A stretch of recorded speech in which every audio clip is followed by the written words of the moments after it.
layasan tayo, if ever. Kung nasan yung lupa, wala rin nandito, isenyas nyo para maiwasan. Bigyan nyo ng space palagi yung isa't isa. Mag-staggered kayo, ganunan yung pwesto.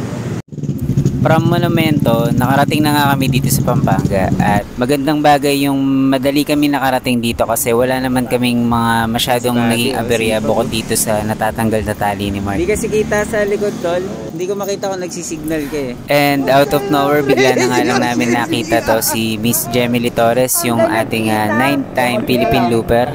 At nag-stop over lang din siya dito sa ARC ng Pampanga para magpahinga ng konti. Isa sa mga magandang advantage nung kukunti lang kami is naging maganda yung pacing namin. At eto na nga, at inabutan na kami ng umaga dito sa Olongapo City. Tol, putok na araw. Putok na rin ako eh.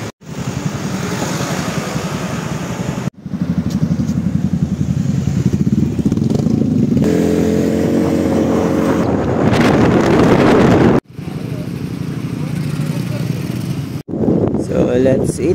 Kain muna kami, stop over.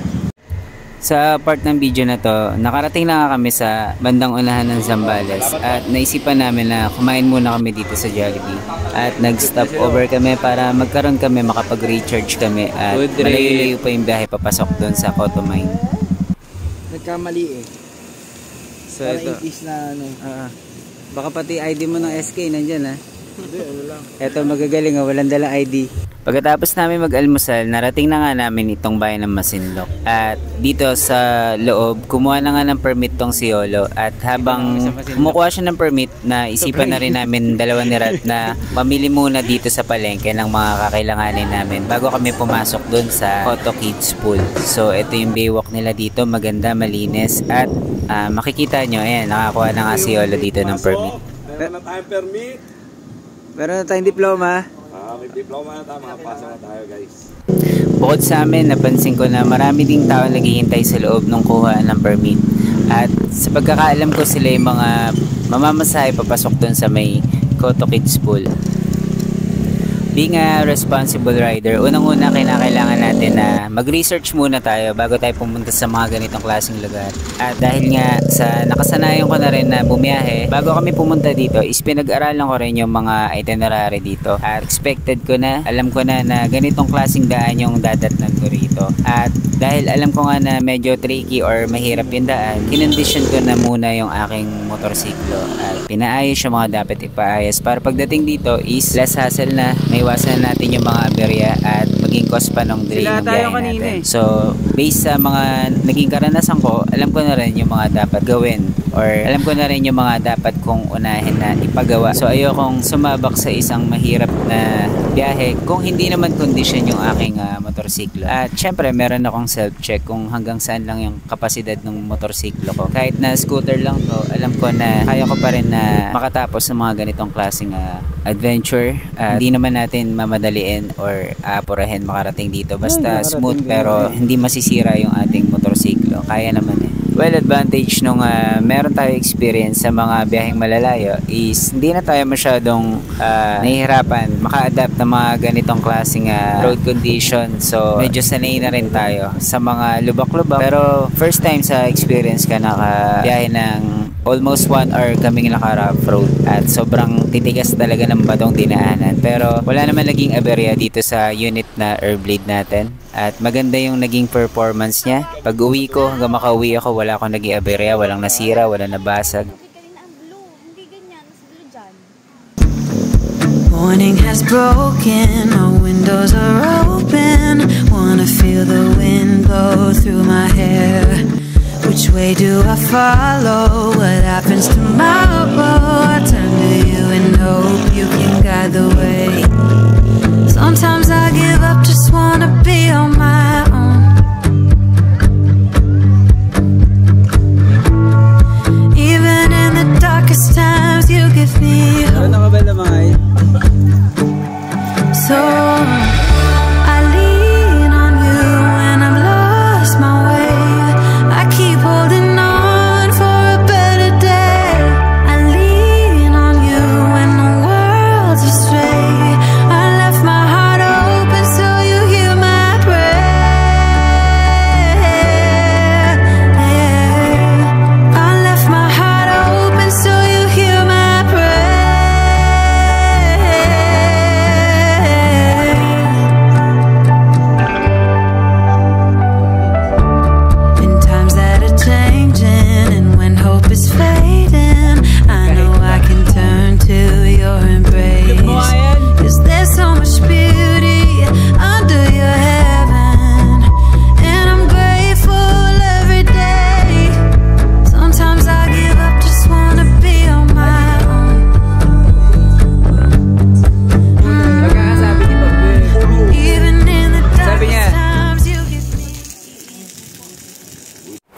So, what's up? Good morning guys. Nandito tayo ngayon sa Cotamine Kids Pool.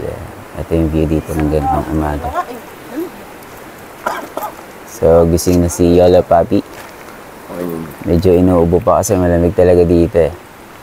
Ito yung mga tent namin. Yan. Yung kila Yola Pips nandito sa ano. Sa parang may bubong. Dapat doon kami makapwesto. Kaso, pagdating namin, nakuha agad yung pwesto namin. Naka-reserve na yun eh. So, pinigay sa amin ito ng tour guide. Yung mga local dito. Ayan. Medyo marami naka-tent ngayon. Hanggang taas meron yan, alam ko. Ayan o.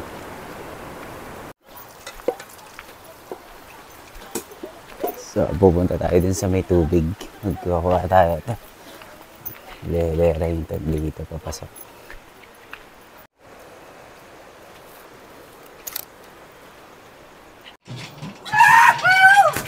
Oh, sayang. Hindi ko nakuha si Kuya. Hey, what's up guys? Nandito tayo ngayon sa Cotamine Kids Pool. So, dito yan sa bayan ng Masinloc, Zambales. So, ito, kung makikita nyo, ito yung view rito. Mag-aalas 6 pa lang na umaga. At gumising tayo na maaga para makita natin to na walang tao. So yan, mahaba yan doon. Kung pupunta kayo dito, expect nyo na mahirap yung daan dito. Mahaba yung rough road dito. So dapat condition yung motor nyo. Condition yung mga gamit nyo, sarili nyo lalo na. Ayan, may mga naka-tent pitching dyan. Kaya sila nakapwesto dyan dahil napakarami ng tao sa taas. So kami, hindi kami nakapunta dyan kasi nakahanap na kami ng pwesto sa taas. So yan. Ito yung talunan dito. Yan. Sabi nila kuya 20 feet yan. Kahapon naligo na ako dyan. Hindi ko maabot yung ilalim yan. 1, 2, 3. Woo! Sarap!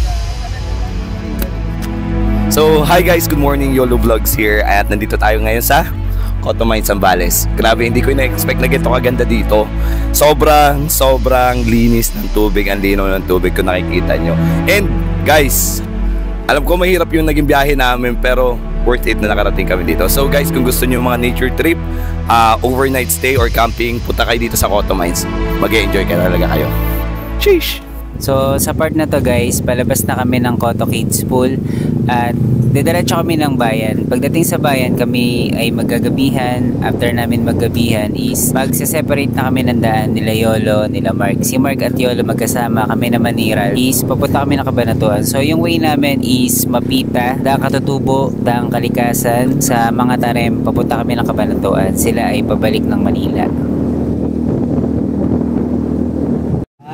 Ay, si Yolo di masandal tulog. Maya, di masandal tulog. Si Yolo eh.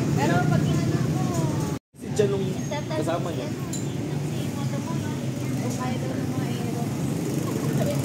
Sabi mo, oo. Ay.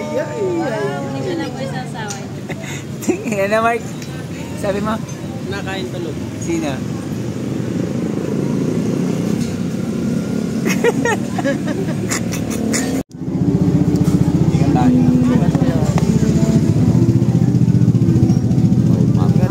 Ingat ha.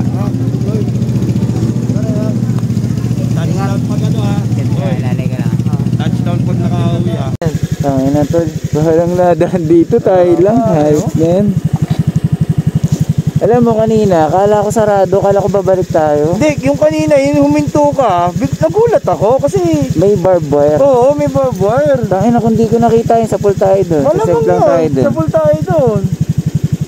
O, paano? Tara. Oh, tara, let's go. Malayo-layo pa to. Putang ina, para tayo nag-endurance gago. Endurance, oo pre. Yan nga eh. Tara, G. Oh, tara. Pero feeling ko semento na to eh. Tuloy-tuloy na yan. Tol, di natin makakalimutan tong rides na to. Oo pre. Dalawa lang tayo. Kaya nga eh. Para dire-diretso na tayo mamaya. Tangin ng daan to. Anong daan to binigay sa atin? Height na to. Off-road. Akala ko tapos na yung kalbaryo natin sa sa Coto Mine. Hanggang dito pala, oh. Saan tayo dadaan? Sa ilalim, sa ilalim. Meron? Oo. Wala. Tol, ano masasabi mo? Pre, endurance gaming tayo. Hindi natin akalain to. Tingnan mo naman. Puta, konting kalsada. Nakikita lang talaga lahat. Ayan o, yan yung view na yan. Tol, kinabahan ako doon kanina. Yung may harang. Ilang harang Pre, yun? yun nga yun. Yung biglang ano ka eh. Hindi yun, yung malaki, yung semento. Kala ko walang daan. Yung dead end? Oo. Oo, sabi sa'yo eh. Alas 9 pa. Ay, alas 10 na. Mag-alas 10, quarter. Makita nila no? Para din siyang bungabon, pero pinagkaiba, puta puro ganto. Under construction. Ilocos region pa rin pala to, tol. Ano? Ilocos region. Ilocos na tayo? Hindi, Ilocos region pa rin to. Kala ko eh.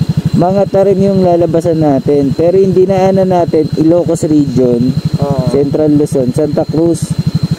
Grabe, parang bungabon din. Puta, bundok to, tol eh.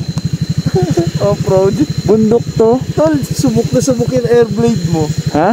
Subok na subok. Kaya nga, alam mo yung nilakad, yung tinakbo natin kanina, sobrang tirek. Oo. Grabe, no? Eh, ano nga ako, di ba? Uno, dos lang ako. Alalay lang ako kanina, parang didiretso ako kanina. Sabi ko, naku, putang na para ako susubsub eh. Sobrang tarik, no? Sobrang tarik. Tapos puro buhangin pa. O, paano? Tara. Tara. Ano kaya meron dito? Walang iya eh. Wala na atrasan to. Wala na atrasan to. Nasa gitna na tayo. Ganun din yun eh. Tara. Dapat pala ang ginagawa nila, yung hinaharang na. Kawawa, no? Kawawa yung high ace, yun pa rin ang iniisip ko. Tol, may natatanaw na ako ng semento. Kaya nga eh. Ayun, no? Puta ina. Matatapos na to, konti na lang. Tol! Naglaro pa si Gago, tuwa na may katsada, no? Tol! Tol! Ganda, putang ina. Tol, apir. Ang ina, pre. Ang ina, di ka malilimutan yung nangyari. Akala ko pa naman mapapabilis tayo doon. Kung makikita ng madlang people to, puta ina. Ayun, ang ganda, no? Kung makikita ng madlang people yung itong lugar na to, spot na to eh. Tara, let's go. Oo. Tara, tuloy-tuloy na to. Tayo, pre. 118 kilometers na lang. Saan kanan natin? Kanan, 118 kilometers na lang tayo. Malapit na tayo. Malapit na. Tayo na. Sarap dito, tol. No? Tara. 118. Kamusta yung motor natin? Ano yung tsura natin, no? Ilawan mo nga ako. Chunky check! Ito yung una ko. Dito ka sa akin. Ang dusing natin. Ginawa natin pag third bike ko naman po eh, no? Kaya nga po eh. Tara. Subok na ang airblade. Saya dito. Isa sa mga experience na hindi namin malilimutan ni Ralph. Yung akala namin na magpapabilis kami, tapos di kami sumabay dun sa dalawa. Putang ina, iba pala. Iba pala to. Wala akong masasabi talaga sa Google Map eh. Kaya ito talaga eh. Google Map na yan? Oo. Puta ina, na-scout tayo ng Google. Hindi, tsaka hindi ko rin talaga inaral yung daan na yan. Basta nakita ko lang siya. Eh, akala ko parang malabong-abon lang yung daan na ganito. Yung pala putang ina. Kaya binilisan ko rin kanina sumunod sa'yo. Kinabahan ako dun eh. Kasi may mga nagiinuman dun, yung mga construction. Siyempre Moderador yun eh. pag gumawa ka ng krimen dito, sino pang re-rescue yung police dito? Hindi lang yun pre. Pwede kang ibuon dyan. Ayun nga, tangina, tas kunin yung motor mo, no? Oo. Grabe. End of life. Sarap na experience natin to. Baka mo nga, tatalon-talon ako. Ang ina. Ay. Best experience! Endurance yan boy. Endurance tayo. Off-road. Mas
Saan? Ilalim, sa ilalim. Meron? Ay, sa nanay. Balik.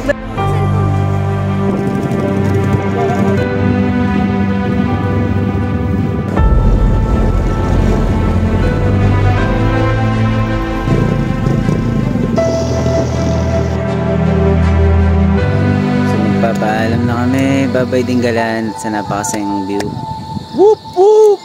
See you next.